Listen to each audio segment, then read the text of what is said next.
Police को योगी की फटकार के बाद अब बात संभल में हिंसा हुई, आगजनी हुई, पत्थरबाजी हुई और संभल की सड़कों पर जो कुछ हुआ था वो अचानक नहीं था बल्कि प्लानिंग के साथ हुआ। और अब उस साजिश के तार एक एक करके जुड़ रहे हैं। संभल में हुई हिंसा अब नई करवट ले रही है और इस साजिश की जड़ों तक पहुंचते हुए एक और नाम सामने है। संभल से समाजवादी पार्टी सांसद जियाउर रहमान बर्क, जो खुद को मजलूमों की आवाज बताते थे, अब खुद उस हिंसा की स्क्रिप्ट का किरदार हैं जिसने उत्तर प्रदेश को जहरीला बनाने की कोशिश की। तारीख 24 नवंबर 2024, जगह शाही जामा मस्जिद, संभल।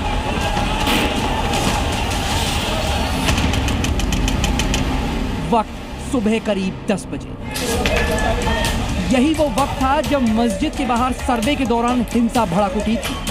देखिए कैसे पूरे मुस्लिम मोहल्ले में अराजकता फैल गई थी। हालात इतने बिगड़ गए थे कि पुलिस पर जमकर पत्थरबाजी की गई और पूरे इलाके में अफरा तफरी का माहौल था।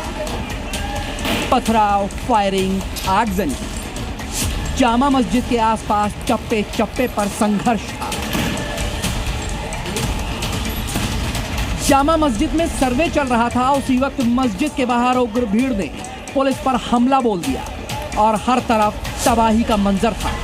यह सब तब हुआ जब संभल की उस जामा मस्जिद का एएसआई सर्वे हो रहा था, जिसमें हरिहर मंदिर होने का दावा किया गया है।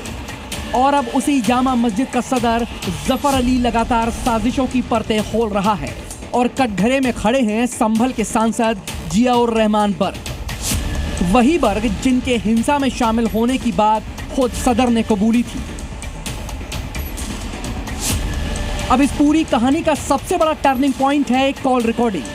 जी हां, जामा मस्जिद के सदर जफर अली और समाजवादी पार्टी सांसद बर्क के बीच हुई बातचीत की रिकॉर्डिंग। संभल पुलिस की माने तो जफर अली के बयान और कॉल रिकॉर्डिंग के बाद मामला और मजबूत हो गया है। कॉल रिकॉर्डिंग में अहम सबूत मिले हैं। जिस वक्त हिंसा की योजना बन रही थी, बर्क किन लोगों के संपर्क में थे, पुलिस अब हर पहलू पर फोकस कर रही है। बर्क के मामले में कोर्ट में जल्द ही ट्रायल शुरू होगा। सांसद बर्क के संभल हिंसा में शामिल होने के मामले में पुलिस कोर्ट में मजबूती से पैरवी करेगी।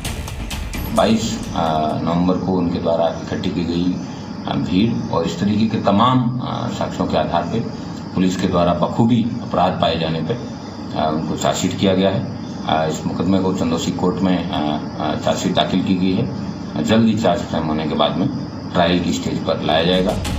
हिंसा के आरोपों के बीच बकरीद के मौके पर बर्क मीडिया के सामने आए और आरोप लगाया था कि संभल के लोग मुसीबत में हैं, उन्हें त्योहार नहीं मनाने दिया जा रहा। संभल के लोग दुखी हैं, पीड़ित हैं, लेकिन फिर भी त्योहार का अल्लाह का हुक्म है तो अपने त्योहार को मनाया जाता है, तो हम अपने त्योहार को मना रहे हैं। लेकिन सवाल ये है कि संभल के लोगों को मुसीबत में किसने डाला? क्या खुद बर्क साहब ने? क्या बर्क और सदर ने ही मिलकर संभल हिंसा की साजिश रची? ये सवाल इसलिए क्योंकि केस डायरी में भी सदर जफर अली और सांसद जियाउर रहमान बर्क के संभल में हिंसा भड़काने के बड़े साक्ष्य मिले थे। केस डायरी में सदर जफर अली का कबूलनामा था कि उस पर संभल के सांसद का दबाव था। बर्क ने फोन पर कहा था कि मैं बेंगलोर में हूं, इतनी जल्दी संभल नहीं आ सकता, मेरे बाद आप ही सर्वा हैं, इसलिए लोगों को इकट्ठा करें और सर्वे का विरोध करें। पुलिस की जांच में फंसते बर्क और संभल के मुस्लिम कह रहे हैं कि उनका करियर खत्म करने की साजिश हो रही है। जब से भाजपा सत्ता केंद्र में पिटीशन आई, उसका काम है विपक्ष को दबाना, चाहे वो आजमगढ़ हो या और भी जितने भी नेता विपक्ष के रहे हों, उन्हें दबाना, उनके खिलाफ एफआईआर कराना, ये सब राजनीतिक षड्यंत्र है। जियाउर रहमान इसमें दोषी है। फिलहाल जियाउर रहमान बर्क के खिलाफ मिले पुख्ता साक्ष्यों के आधार पर चार्जशीट कोर्ट में दाखिल की गई है।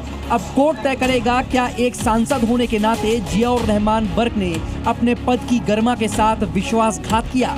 क्या उन्होंने जनता को भड़काकर अपने राजनीतिक फायदे के लिए हिंसा का रास्ता चुना? सुनील सिंह, संभल, जी मीडिया।